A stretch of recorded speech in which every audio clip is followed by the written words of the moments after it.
감격스러운 안식일입니다. 여러분들, 우리 새천사교회 기약팀이라고 불렸던 이 팀 이름이 생긴 거 아십니까? 이름이 뭔가요? 네, 주보에 나와 있습니다. 기약팀이었던 이 무명의 팀이 오늘 이름을 가지고 소위 데뷔를 한 겁니다. 정말 찬양도 너무 아름답고 함께 서 있는 이 단원들의 모습도 너무 감격스럽습니다. 하나님께 아름다운 찬양으로 영광 돌려준 우리 조이엘을 주님의 이름으로 축복합니다. 제가 제대로 알고 있는 건지 모르겠는데 이 조이엘 팀의 팀장이 우리 이상윤 청년이라고 들었어요. 네, 우리 이상윤 청년 어깨가 무거울 것 같은데 많이 격려해 주시고, 또 이 팀은 비서도 있습니다. 네. 비서가 누구냐 하면 우리 신민경 집사님 뒤에서 아주 총무 역할을 잘해주고 계십니다. 아직 확정된 것은 아니지만 가을에 선선할 때 원적산 정상에서 그 뭐라고 하죠? 버스킹을 하려고 계획 중입니다. 제 머리에. 네. 그래서 여러분들이 필요한 장비나 모든 인력은 제가 공급하겠습니다. 가서 그 노을이 지는 그 시간에 아름답게 연주할 때 이 음악을 찬양하면 얼마나 아름다울까요? 네. 우리 장비들 같은 경우는 들어줄 사람이 따로 있습니다. 우리 교회는 건강동호회가 있거든요. 그 건강동호회가 짐을 열심히 메고 산에 올라가 주시면 조이엘이 이렇게 연주하고 너무 좋은 것 같아요. 잘 계획을 세우셔서 진행해 보면 좋겠습니다. 오늘도 우리 함께 시작하면서 인사하고 시작하겠습니다. 옆 사람과 사랑과 소망을 담아서 시원하게 하늘까지 함께 갑시다. 인사해 주시기 바랍니다. 네, 감사합니다. 하늘까지 함께 갑시다.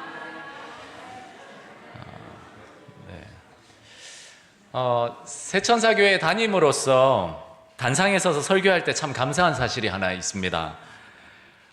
목사가 설교를 준비하다 보면 준비하는 말씀을 통해서 은혜를 많이 받게 되거든요.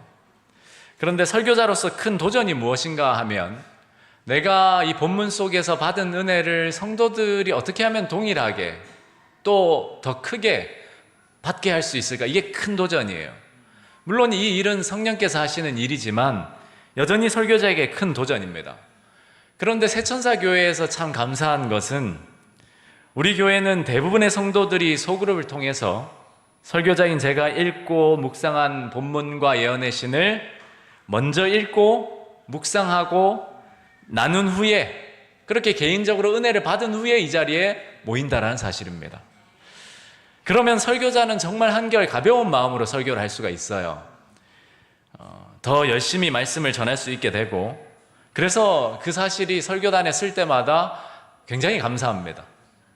여러분들이 소그룹을 통해 이미 은혜 받으신 줄 알고 제가 할 수 있는, 여러분들께 드릴 수 있는 선물은 아마 짧은 설교가 아닐까 싶은데 최선을 다해 노력해 보겠습니다.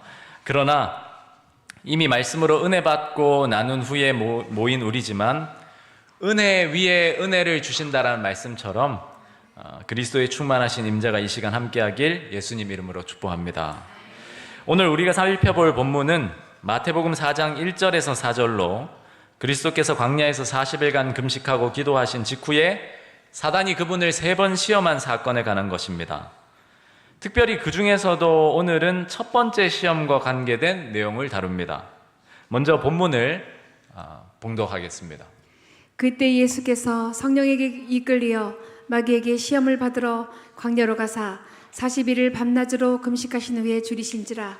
시험하는 자가 예수께 나와서 이르되 내가 만일 하나님의 아들이거든 명하여 이 돌들로 떡덩이가 되게 하라. 예수께서 대답하여 이르시되 기록되었을 때 사람이 떡으로만 살 것이 아니요 하나님의 입으로부터 나오는 모든 말씀으로 살 것이라 하였느니라 하시니. 아멘. 예수님이 사단에게 시험당하신 이야기는 교회를 다니는 사람이라면 잘 알고 있을 유명한 이야기입니다. 복습하는 의미에서 간단히 요약해보면 첫 번째 시험은 40일 금식 기도로 줄이신 예수님께 사단이 내가 만약 하나님의 아들이면 돌이 떡이 되게 해서 그 배를 줄인 것을 채우라라고 유혹합니다. 두 번째 시험은 사단이 예수님을 예루살렘 성전 꼭대기에 데려가서 내가 만약 하나님의 아들이라면 뛰어내려 봐라. 하나님이 살려주실 것 아니냐라고 도발한 것입니다. 마지막 시험은 사단이 예수님을 높은 산으로 데려가서 천하만국과 그 영광을 한눈에 보여주면서 자신에게 엎드려 경배하면 그 희생의 길을 걷지 않고도 내가 이것을 주겠노라, 이렇게 유혹한 것입니다.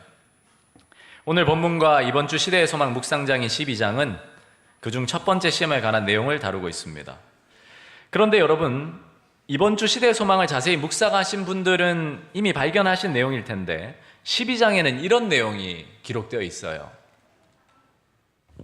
그런데 이 첫 승리 가운데는 흑암의 세력과 싸우는 우리의 모든 투쟁에 관계되는 다른 문제들이 포함되어 있었다. 네, 예수님이 첫 번째 시험에서 승리하신 바로 이 일에는 영적 전쟁을 치르며 살아가는 우리 그리스도인에게 필요한 중요한 교훈들이 총체적으로 담겨 있다라고 말하고 있는 거예요. 다시 말해서 영적 전쟁을 경험하며 살아가는 우리에게 여러 시험들의 본질과 그 승리의 비결을 말해주고 있다라는 것입니다. 그래서 오늘은 그 내용을 함께 살펴보겠습니다. 먼저 오늘 설교의 요점을 말씀드리면 시험의 본질은 하나님의 말씀을 신뢰하기보다 내 필요를 채우는 것을 우선하는 데 있습니다. 이게 시험의 본질이에요. 사단의 모든 시험은 사실상 여기에 있습니다. 자, 이 내용을 우리가 함께 좀 구체적으로 살펴볼 텐데요. 먼저 본문 1절에서 3절을 봉독하지는 않고 눈으로 한번 봐주시기 바랍니다. 그때에 예수께서 성령에게 이끌리시어 마귀에게 시험을 받으러 광야로 가사에서 이 그때에는 언제죠? 그때가 언제입니까? 네, 예수님이 침례를 받으신 직후입니다. 그런데 침례를 받으실 때 어떤 일이 있었습니까? 하나님으로부터 친 음성을 듣고 성령의 충만함을 받았던 때예요. 정말 어찌 보면 가장 큰 하늘의 축복을 누린 순간이었습니다. 그 놀라운 축복의 일이 있은 후 예수님은 메시아로서 자신의 사명과 사업을 깊이 생각하고 십자가의 걸을 걷기 위한 힘을 얻기 위해서 은혜로 자신을 무장시키기 위해 광야로 가셔서 기도하셨습니다. 물론 성령의 인도하심을 받으신 거예요. 그곳에서 40일을 밤낮으로 금식하시며 기도하셨습니다. 사실 공간복음 어디에도 예수님이 기도하셨다란 말은 기록되어 있지 않아요. 그냥 금식했다로 나오지. 그러나 문맥과 정황 그리고 당시 유대 문화를 고려하면 유대인들에게 요즘도 그렇지만 당시에는 특별히 금식이라는 것은 기도를 의미했습니다. 기도 없는 금식은 성립이 되지 않았습니다. 그러므로 예수님이 금식하며 기도하셨다는 사실은 우리가 확신할 수 있습니다. 자, 그러면 여기서 한 가지 생각해 볼 것이 있습니다. 예를 들어 한 그리스도인이 하나님의 축복의 음성을 직접 듣고 성령의 충만함을 받아서 수일을 금식하고 기도하고 하나님과 깊이 교통하고 있다라고 한번 생각해 보십시오. 여러분 생각에는 그때가 그 사람이 사단의 시험에 쉽게 넘어갈 만한 때라고 생각하십니까? 하나님의 친음성을 듣고 성령의 충만함을 받고 금식하며 기도할 때가 시험에 쉽게 넘어질 때인가요? 아닙니다.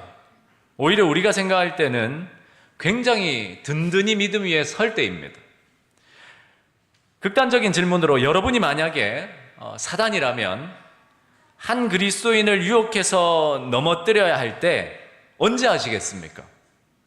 성령의 충만함을 입고 기도하며 말씀으로 충만해 있을 때 하시겠어요? 아니면 말씀과 기도 생활을 등한히 할 때 하시겠어요? 당연히 후자에 우리는 유혹을 할 겁니다. 그런데 시대의 소망에는 이렇게 기록되어 있어요. 읽지 않고 빨간 글씨만 한번 보시기 바랍니다. 예수님이 시험 받으시기 위하여 광야로 이끌리셨을 때 사단은 그때가 예수에게 접근할 가장 적당한 때라고 생각했대요. 이게 왜 그럴까요? 우리 생각에는 열렬히 기도하고 특별히 40일 동안 금식하면서 기도할 때 말고 그냥 평범하게 하루를 위해서 기도할 때가 훨씬 더 시험하기 좋은 것 같고 그나마 좀 여지가 있어 보이는데 40일 동안 금식하고 기도한 때 심지어 하나님의 친음성을 듣고 성령의 충만함을 받은 직후가 사단은 가장 적당한 때라고 생각했던 거예요. 왜 그럴까요? 답은 단순합니다. 기도하시던 예수님의 육신이 가장 연약해져 있던 때였기 때문입니다. 가장 절박하게 육신의 필요가 채워지기를 바라는 때였기 때문입니다. 예수님도 우리와 같은 인성을 가지고 계셨기 때문에 정말 극심한 배고픔을 느끼셨던 순간이에요. 육체적으로 가장 연약하고, 그래서 육신의 필요에 대한 절박함을 느끼는 이 상황에서 사단은 그분을 시험하러 온 거예요. 자, 이 사실이 왜 중요한가 하면 오늘을 살아가는 우리 그리스도인들을 사단이 시험할 때도 마찬가지라는 거예요. 사단이 우리를 시험하여 넘어뜨리고자 찾아오는 때가 언젠가 하면 우리가 그냥 흥청망청 죄를 짓고 살아가는 때가 아니고, 우리가 우리의 육신의 필요를 가장 절박하게 느낄 때, 조금 더 들어보시면, 좀 더 정확히 말해서는 우리가 하나님과의 관계에서 열심과 충성을 다하고 있는데 도 불구하고 우리의 육신의 필요가 채워지지 않아서 절박하게 그 필요를 원하고 있을 때, 바로 그 순간이 가장 사단이 시험하기 좋아하는 순간이라는 거예요. 그 육신적 필요라는 단순히 식욕만 의미하지 않습니다. 때로는 인간관계에 대한 욕구일 수 있어요. 너무 외롭고 채워지길 바라고 인정받길 원하는 어떤 그런 극심한 인간적인 욕구. 그런데 그 순간 나의 영적 상태는 어떠하다고요? 열심히 하나님을 붙들고 기도하고 있는 거예요. 그런데 내 육신적인 욕구가 당장 채워지지 않을 때, 그 순간의 그 괴리 때문에 사단이 그곳을 파고드는 거예요. 인간관계뿐만 아니라 때로는 경제적인 부분일 수 있습니다. 내가 하나님을 열심히 섬기고 예배하고 정말 철저하게 헌금 생활을 하는데도 불구하고 내 형편이 나아지지 않고 내 경제 상황이 채워지지 않을 때, 그래서 상황이 절박한 상황 속에서 내 육신의 필요를 요구하고 있을 때 사단은 그 순간 우리를 찾아와 시험합니다. 잊지 말아야 할 사실은 예수님이 시험 당하실 때가 그분의 영성이 떨어지는 순간이었거나 하나님과의 관계가 멀어지던 때가 결코 아니었다라는 것입니다. 금식하며 기도할 때, 어느 때보다 하나님을 열심히 구하고 하나님과 연결되어 있었음에도 육신의 절박한 필요가 느껴지던 그 순간을 사단은 노린 겁니다. 우리가 기도를 열심히 하고 예배를 열심히 드린다고 사단이 우리를 전혀 시험하지 않는 것이 아닙니다. 오히려 말씀도 열심히 읽고 기도도 열심히 드리고 헌금도 열심히 하고 예배도 열심히 참석하는 상황에서 내 육신적인 필요가 채워지지 않아서 어려움을 겪는 순간들, 그 순간은 사단은 놓치지 않습니다. 그 절박한 상황들에 사단은 우리를 찾아와 시험합니다. 조금 더 극단적으로 이야기하면 사단이 우리를 시험하길 좋아하는 때는 우리가 기도하지 않을 때가 아니라 기도할 때입니다. 무슨 말인가 하면 사단이 우리를 넘어뜨리고자 기회를 노리고 있다가 이때다 하고 생각하는 그때는 우리가 열심히 하나님을 섬기고 기도하는데도 불구하고 우리의 육신적인 필요가 채워지지 않는 순간, 그 절박함을 느끼고 있을 때 그때를 가장 좋은 기회로 본다는 거예요. 왜냐하면 이때야말로 하나님의 존재와 그분의 말씀에 대한 가장 큰 의심을 불러일으킬 수 있는 때라고 사단은 생각하기 때문입니다. 야, 너가 하나님 믿는 사람이면 왜 이 모양 이 꼴이냐? 야, 남들은 저렇게 다 잘 풀리는데 너는 하나님 믿는다고 하면서, 너는 하나님께 11조 바치는데, 너는 안식일에 이렇게 예배드리러 오는데 왜 너는 이렇게 인생이 꼬이고 풀리지 않고 어렵고 아프고 부족하냐? 왜 이렇게 맨날 돈에 쪼들리냐? 여러분, 그 순간에 시험 당할 때 얼마나 큰 투쟁이 있는지는 여러분이 더 잘 아실 거예요. 예수님조차도 그 순간에 무엇이 있으셨다 했죠?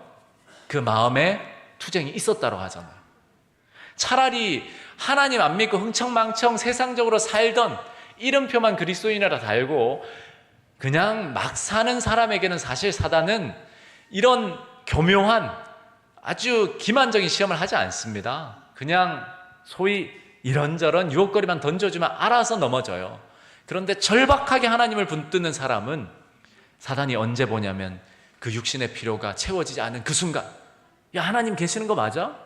너 하나님 사랑, 하나님이 사랑이시라고 하는데 사랑이신 하나님이 왜 이렇게 너를 대우해? 예수님도 마찬가지였습니다. 그 몰골이 40일 금식을 통해서 다 줄여 있었어요. 사실 하나님께서 은혜를 부어주시고 역사하시고 기적을 베푸시면 40일 기도하면서도 예수님이 어떻게 하실 수 있죠? 마동석같이 근육이 짱짱하고 배도 안 고프고 어마어마하게 건강한 그런 체격을 유지할 수도 있었어요. 그런데 깡 말라서 거의 죽어가는 입장에서, 이제 먹지 못하면 거의 실신하는 입장에서 사단이 이야기한 거예요. 너가 하나님 그렇게 열심히 섬기고 열심히 기도하는데 너 몰골이 왜 이러냐? 하나님이 너를 왜 이렇게 영양을 채워주시지도 않냐? 너 하나님의 아들은 맞는 거냐? 여러분, 광야의 이스라엘 백성들이 언제 시험을 받았는지 생각해 보십시오. 그들이 하나님의 큰 은혜를 경험해서 홍해를 가르셨어요. 어마어마한 은혜를 경험하고 그들이 하나님을 찬양합니다. 미리암이 찬양을 만들고 모세가 찬양을 해요. 그들이 뜨겁게 하나님을 경배하면서 눈물을 흘리고 하나님의 임재를 경험합니다. 10계명을 그들이 하나님의 친음성으로 들어요. 하나님의 임재를 다 목도합니다. 그 직후에 그들이 어떤 일들을 경험합니까? 물이 없는 거예요. 육신의 필요가 채워지지 않는 겁니다. 그 들렸던 음성은 도대체 어디 가고, 우리에게 말씀하신 하나님은 도대체 어디에 계신가? 모세, 당신이 지금 우리를 속인 거 아닌가? 육신의 필요가 채워지지 않을 때, 그러나 그들이 열심히 하나님을 섬기고 있을 때 사단이 그들을 시험한 거예요. 많은 사람들이 그 유혹에 넘어가서 하나님을 원망하고 불평합니다. 여러분, 우리가 시험 당할 때는 예수님 잘 믿고 잘 안 믿고 교회 잘 안 다닐 때가 아니에요. 오히려 정말 열심히 믿어보려고 하고 열심히 교회 다녀보려고 하고 어려운 형편에도 헌금 드려보려고 할 때, 그런데 이상하게 내 필요가 여전히 채워지지 않고 때로는 너무나 절박한 상황에 몰릴 때 사단은 이때다 하고 찾아옵니다. 사단이 예수님께 던진 말 한번 생각해 보겠습니다. 시험하는 자가 예수께 나와서 이르되 내가 만일 하나님의 아들이어든 명하여 이 돌들로 떡이 되게 하라. 너가 하나님의 사랑하는 아들이고 기뻐하시는 자라고 믿는데 너 거울 좀 봐. 이게 뭐야? 여러분, 이거 우리 들어본 음성 아닙니까? 우리가 정말 열심히 기도하는데 응답이 이루어지질 않는 거예요. 다른 응답이 아닙니다. 어디 대통령이 되게 해달라는 것도 아니고 내가 어디 대단한 건물주가 되게 해달라는 것도 아니에요. 오늘을 살아가는 필요를 채워주고 내가 정말 원하는 그 한 영혼을 구원하고 또 내가 하나님 뜻대로 살아갈 수 있게 도와달라는 것인데 채워지지 않을 때 사단은 이야기한다니까요. 너 거울 좀 봐. 너 하나님 살아계신 거 맞아? 하나님이 널 사랑하실까? 너가 하나님의 자녀라고 그렇게 이야기하지만 사실은 너 예전에 지었던 죄 때문에 저주받고 있는 거 아닐까? 그러니 너가 정말 하나님의 아들이 맞으면 너 스스로를 증명해봐. 여기 돌이 있으니까 떡덩이가 되게 해서 먹어봐. 이 말은 예수님께 자신을 위해 신성을 사용하라는 것이었는데, 이것은 우리의 구속주의자 모본으로서 예수님이 하나님께 순종하는 일을 저버리는 행위였습니다.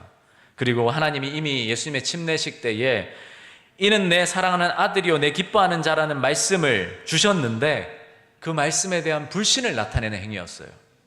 그래서 예수님은 사단의 시험을 분별하시고 그것을 말씀으로 물리치신 것입니다. 여러분, 우리가 시험을 당할 때도 마찬가지입니다. 가장 극심한 시험은 하나님을 열심히 믿지 않을 때 오는 것이 아니고 하나님을 잘 믿어보려 할 때 오는 것입니다.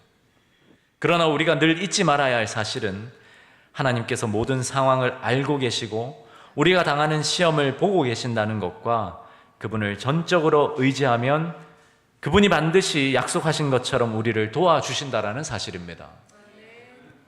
사람이 감당할 시험 밖에는 너희가 당한 것이 없나니 오직 하나님은 미쁘사 너희가 감당하지 못할 시험 당함을 허락하지 아니하시고 시험 당할 즈음에 또한 피할 길을 내사 너희로 능히 감당하게 하시느니라.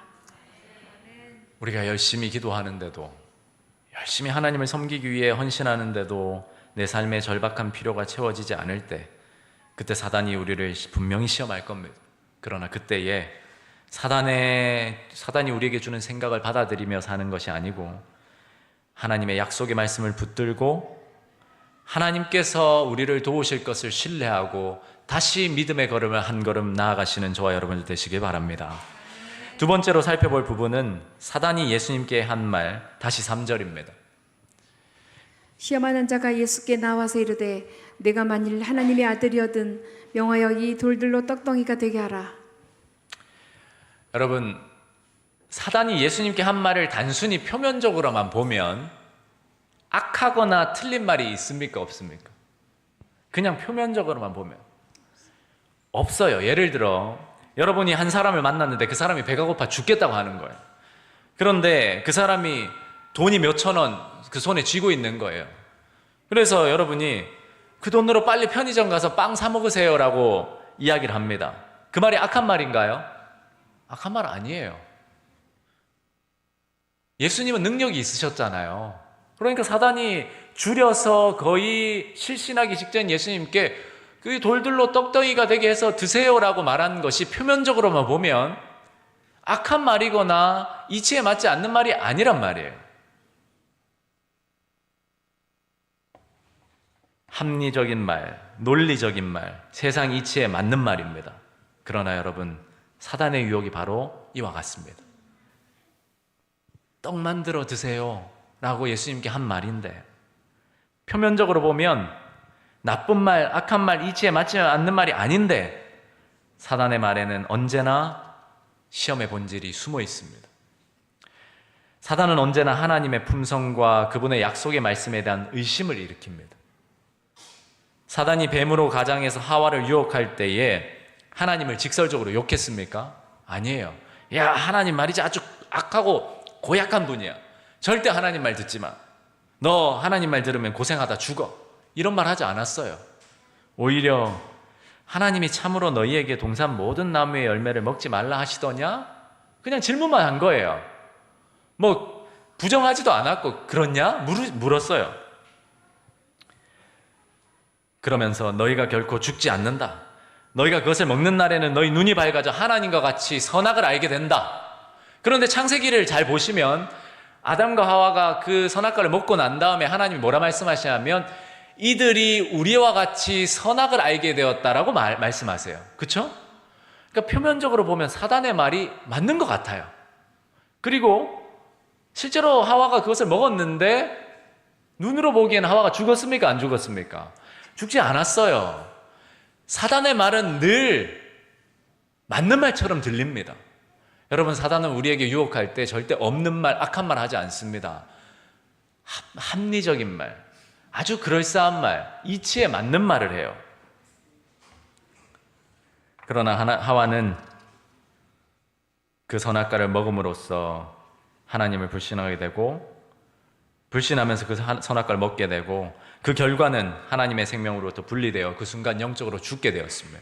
그리고 그가 알게 된 선악의 지식은 그를 유익하게 한 것이 아니라 두려움과 수치와 고통만을 안겨주었습니다. 여러분, 사단의 유혹과 시험이 바로 이런 겁니다. 이게 시험의 본질이에요. 돌들로 떡덩이가 되게 하라라는 이 말, 위기의 때에 하나님의 말씀, 하나님의 뜻이 먼저가 아니라 떡이 먼저라고 이야기한 겁니다. 우리말에도 그런 말 있잖아요. 금강산도 뭐라고요? 식후경이다. 그 말이 뭐 틀린 말입니까? 틀린 말 아니에요. 사람이 일단 살아야 말씀을 듣죠. 오늘날 이 사단의 말이 우리에게 어떻게 들려지는지 아십니까? 신앙생활도 돈이 있어야 하는 거야. 신앙 지키겠다고 좋은 직장 팽개치고 그게 뭐냐? 좋은 직장 잡고 돈도 벌고 결혼도 하고 그렇게 신앙도 챙기고 하면 되잖아. 여러분, 맞는 말이에요. 이 말 틀린 말 아닙니다. 그러나 이 말은 성경이 가르치는 바는 아닙니다. 우리 학생들이 열심히 공부하는데 대한민국에서 대학 입시 실패하면 인생이 실패한다라고 다들 이야기해요. 실제로 부모님들이 그렇게 이야기하진 않아도 교회 안에서도 안식일을 지키는 가운데 자녀들을 데리고 나왔다가 토요일에 학원을 보내는 부모들이 있습니다. 뭐 그 부모님들을 제가 뭐 정죄하거나 왈가불가 말하는 것은 아닙니다. 그러나 결국 그 생각에는 무엇이 있냐면 이렇게 하지 않으면 따라가지 못하고 결국 아이의 인생이 망할 것이다라는 두려움이 있어요. 여러분, 그게 맞는 말입니까? 그 말이 바로 돌들로 떡덩이가 되게 하라는 거예요. 그러나 성경은 그렇게 말씀하지 않아요. 예수님이 뭐라 말씀하셨죠? 사람이 떡으로만 사는 것이 아니라. 여러분, 이 말씀을 잘 적용해 보세요.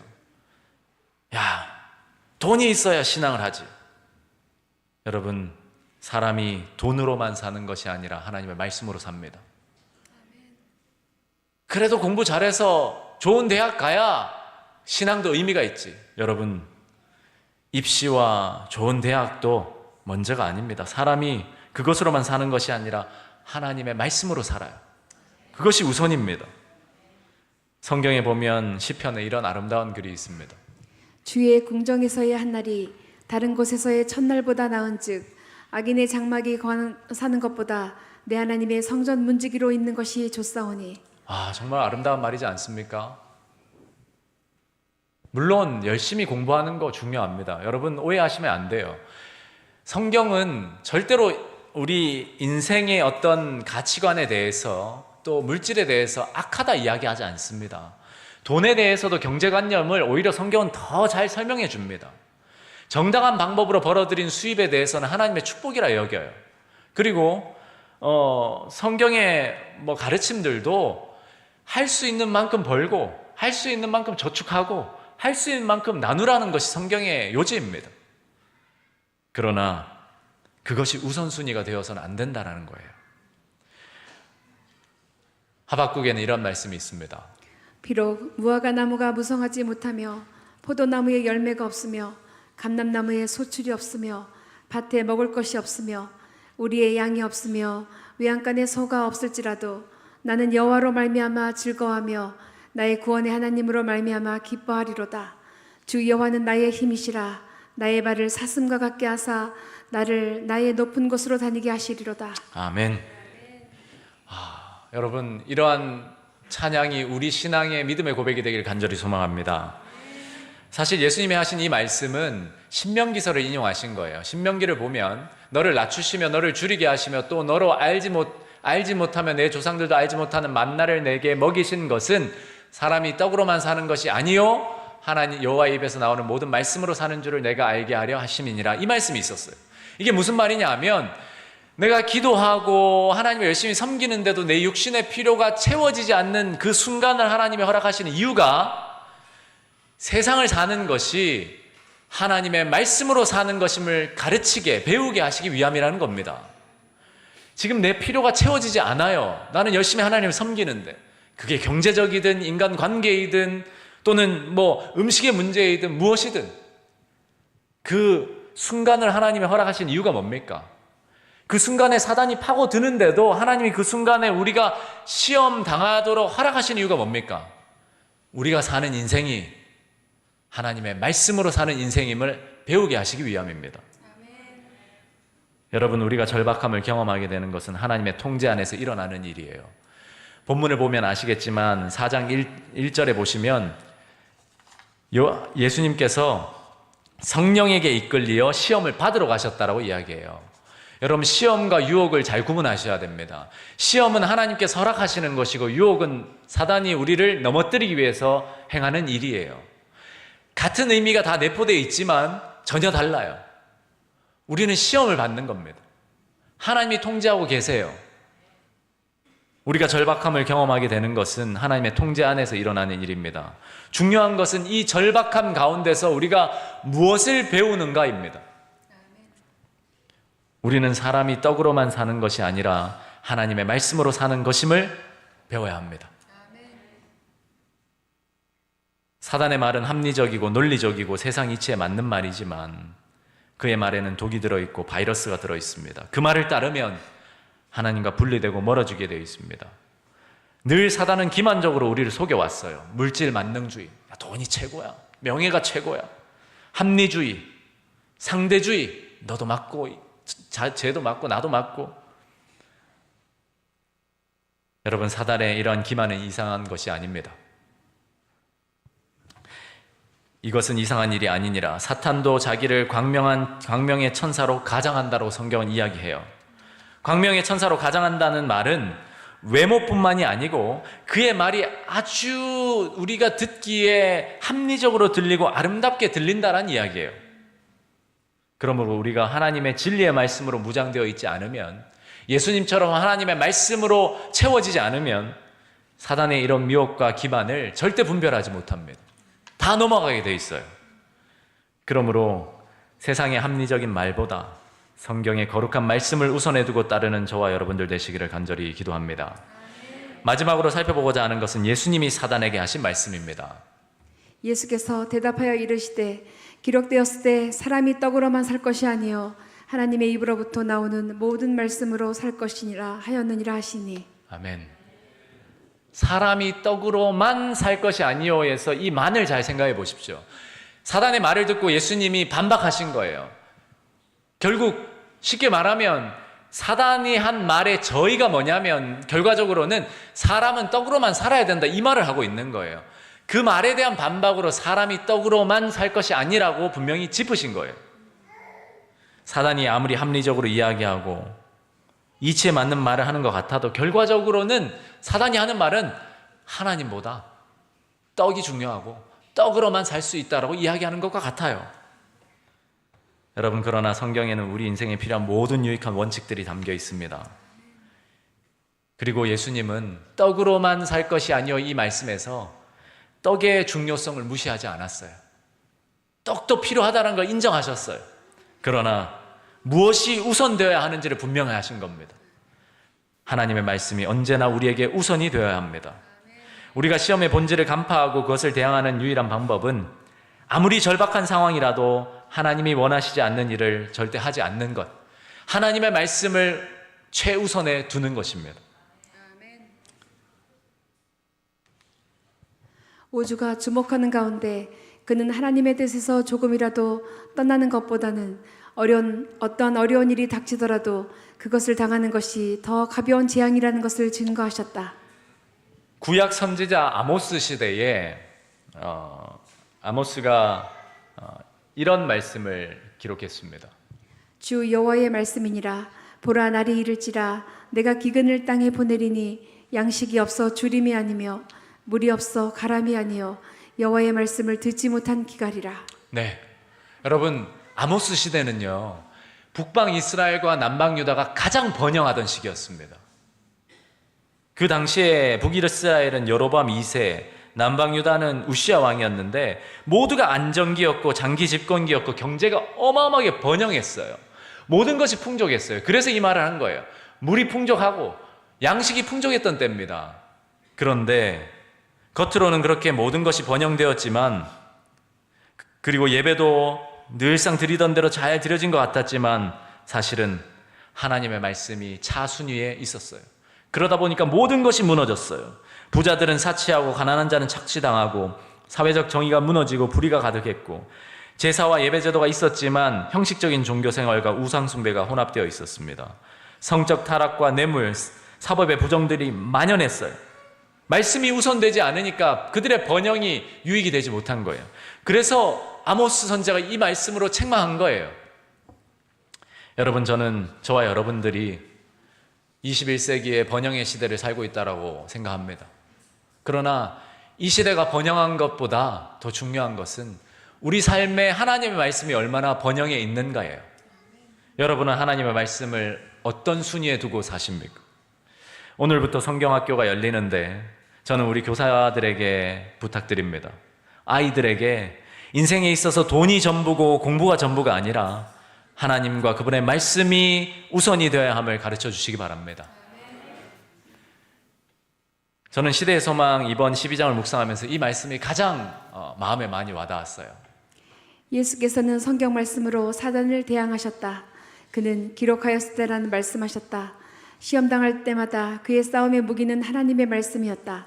사단은 그리스도에게서 그의 신성한 표적으로 이적을 요구하였다. 그러나 모든 이적보다도 더 큰 표적, 곧 여호와께서 이같이 말씀하시되는 사단이 논박할 수 없는 표적이었다. 네, 사단은 이야기했거든요. 너가 하나님의 아들이면 돌이 떡이 되게 해봐. 그럼 믿을게. 표적을 보여봐. 라고 도발했어요. 그러나 예수님이 제시하신 모든 이적보다도 더 큰 표적은 무엇이었다고요? 기록된 하나님의 말씀이었습니다. 하나님이 나를 위해 기록하신 이 성경의 말씀이 여러분들 주위에 일어나는 눈으로 보여지는 기적들보다 훨씬 더 큰 기적임을, 표적임을 잊지 마시기 바랍니다.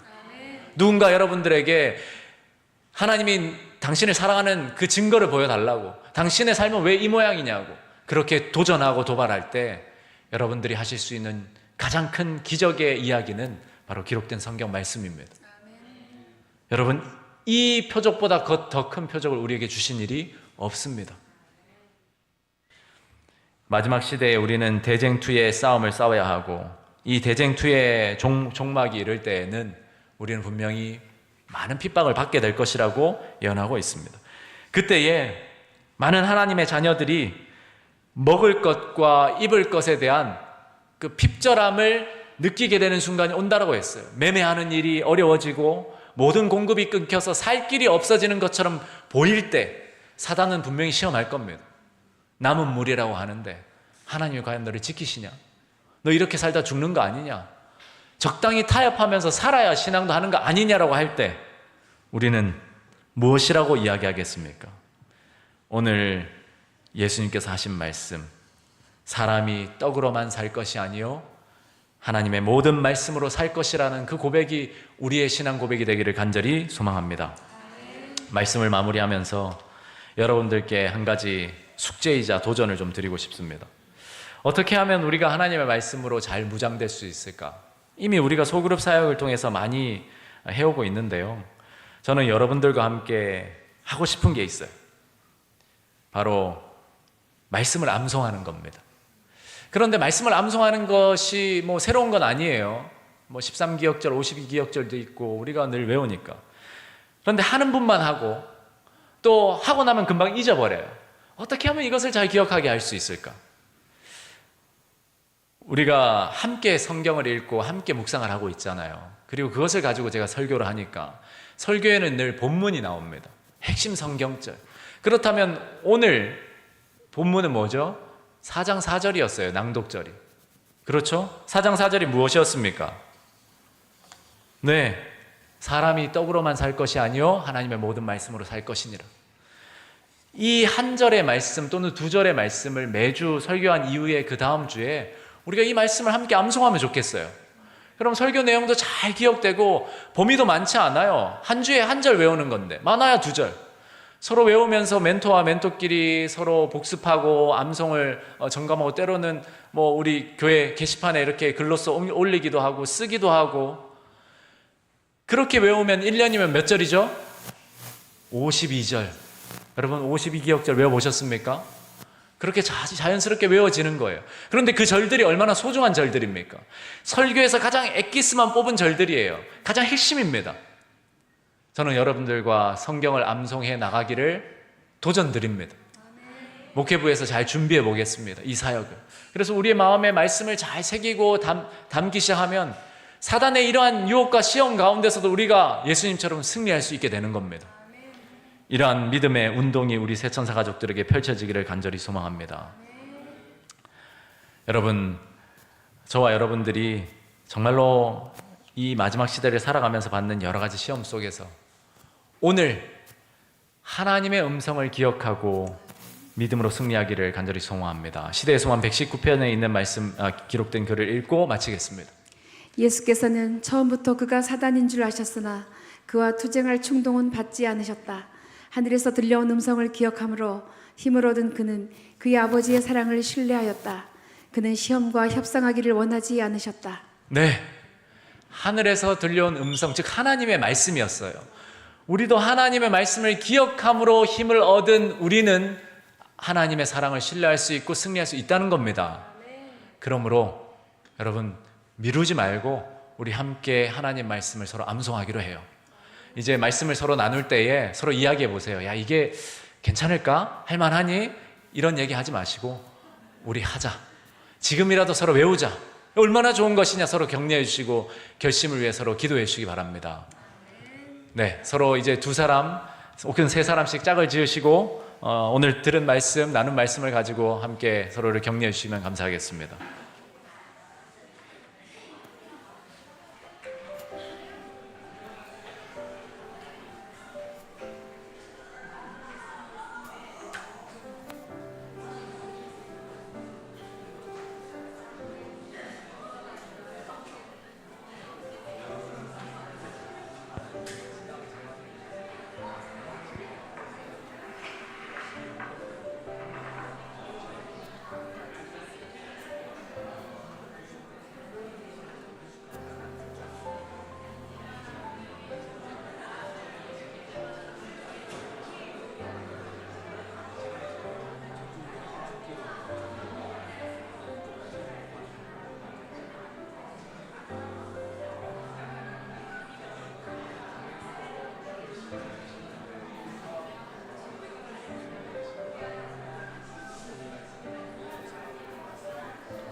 정다희 지사님 말씀 해주겠습니다.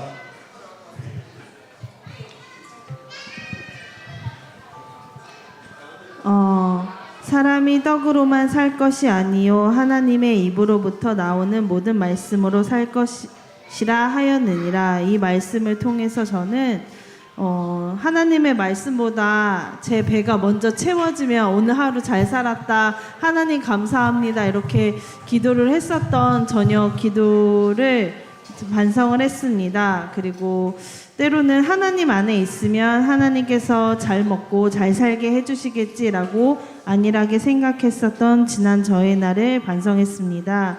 하나님께서는 성령으로 가장 충만한 시기인 침례 후에 성령에게 이끌려서 첫 번째 시험을 받으시게 되셨는데요. 마귀가 그때 예수님께 가장 적당한 때라고 생각했었던 부분에 대해서 놀랐습니다. 분명히 하나님께서는 성령으로 충만하셨지만 죄된 육신의 약함으로 사단은 그때를 공격을 했고, 하지만 하나님께서는 말씀으로 승리하셨습니다. 오늘 저희의 삶이 과연 하나님의 말씀으로 평안한지, 아니면 그냥 오늘 하루 살아가는 나의 삶이 평안한지 뒤돌아보게 되었고요. 정말 하나님의 말씀을 더욱더 붙잡으면서 살아갈 때에 혹시 우리가 시험을 당할 때에 흔들리지 않고 그 시험을 당하도록 허락하신 이유가 더욱더 하나님의 말씀을 붙잡고 살아가라는 이유라는 것을 생각하며 살아가겠습니다.